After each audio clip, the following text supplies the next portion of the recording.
Students, this question was asked in year 2013 from the chapter nuclei. How does the binding energy per nucleon vary with increase in the number of nucleons? Increase continuously, decrease continuously, fast increase then decreases, fast decreases and then increases. Okay, student, let us write down the binding energy of the first 10 elements. Hydrogen 1 इसका है student 0, क्योंकि कोई नहीं है इसको बांधने के लिए, एक ही प्रोटॉन है।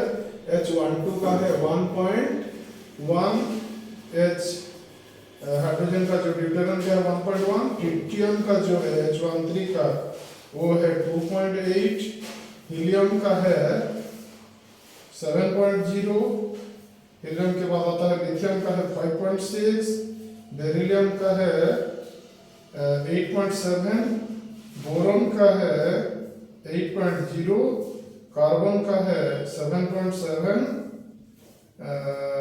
नाइट्रोजन का है 7.5, ऑक्सीजन का है 8.0, फ्लोरीन का है स्टूडेंट 7.8, नियम का है 8.0। ठीक है स्टूडेंट्स, ये है हमारा 1 से लेकर 10 तक जो एटॉमिक नंबर है उनका बाइंडिंग एनर्जी पर न्यूक्लियन। ये एक्सपेरिमेंटली फाउंड वैल्यू है स्टूडेंट। हाइड्रोजन में तो एक ही प्रोटॉन है, कोई न्यूट्रॉन नहीं है, तो इसलिए उसका बाइंडिंग एनर्जी को 0 लिया जाता है। लेकिन जो ड्यूटेरियम है इसमें एक प्रोटॉन और एक इलेक्ट्रॉन होता है, बाइंडिंग एनर्जी है 1.1 MeV पर न्यूक्लियन। और जो ट्रिटियम का होता है 2.8 होता है। इसके बाद आप देखिए बढ़ता जा रहा है और लगभग 8 के पास रहता है। और जो आयरन है, आयरन 56 है आपका, इसका जो बाइंडिंग एनर्जी का वैल्यू रहता है 8.8, जो कि सबसे ज्यादा रहता है। और यूरेनियम जो 238 है, जो हैवी एलिमेंट है, उसका रहता है स्टूडेंट 7.6 MeV पर न्यूक्लियन। ठीक है, इसको अगर हम प्लॉट करते हैं ऐसा करके, ये एक बहुत फेमस प्लॉट है, आप लोगों ने देखा है ग्राफ को। यहाँ पे लिया जाता है मास नंबर x एक्सिस में और y एक्सिस में लिया जाता है बाइंडिंग एनर्जी पर न्यूक्लियन। ठीक है, तो ये जो प्लॉट पाते हैं हम यहाँ लेते हैं, यहाँ रहेगा आपका हाइड्रोजन, फिर हीलियम, फिर लिथियम, फिर बेरिलियम, फिर बोरॉन, फिर कार्बन, फिर नाइट्रोजन, फिर ऑक्सीजन, फिर फ्लोरीन, फिर नियम, फिर बाकी सब सोडियम पोटेशियम और आगे चलेगा। ठीक है, और ये सपोज ये है 1, ये है 2, ये है 3, ये 4, ये 5, ये 6, ये 7, ये 8, सपोज ये है 9। ठीक है, हाइड्रोजन का कितना है स्टूडेंट? 0 है।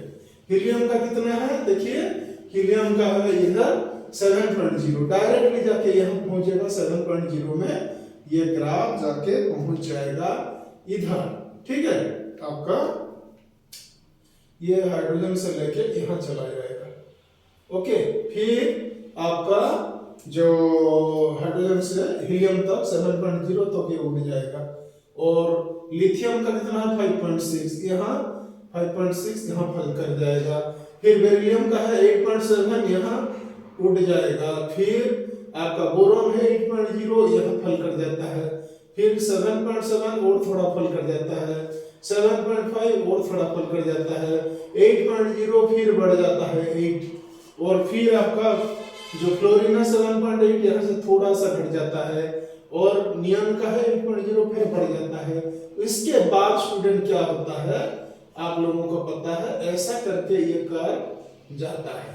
ठीक है, बाकी सब एलिमेंट्स के लिए इसका मतलब है ऐसे वेरी स्लोली फल करता है, डिक्रीज करता है, और लगभग 7 से 8 के बीच में ये आपका ये जो रहता है, ये 7 और 8 के बीच में ये आपका लगभग रहता है। थोड़ा 8 के ऊपर भी कुछ रहते हैं और 7 के नीचे भी बहुत कम रहते हैं, लेकिन मैक्सिमम जो एलिमेंट्स का बाइंडिंग एनर्जी पर न्यूक्लियस 7 से 8 के बीच रहता है, करीब करीब 8 रहता है।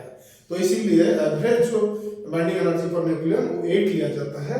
इस संदर्भ में स्टूडेंट कौन सा जो हमारा 4 स्टेटमेंट से कौन सा करेक्ट है?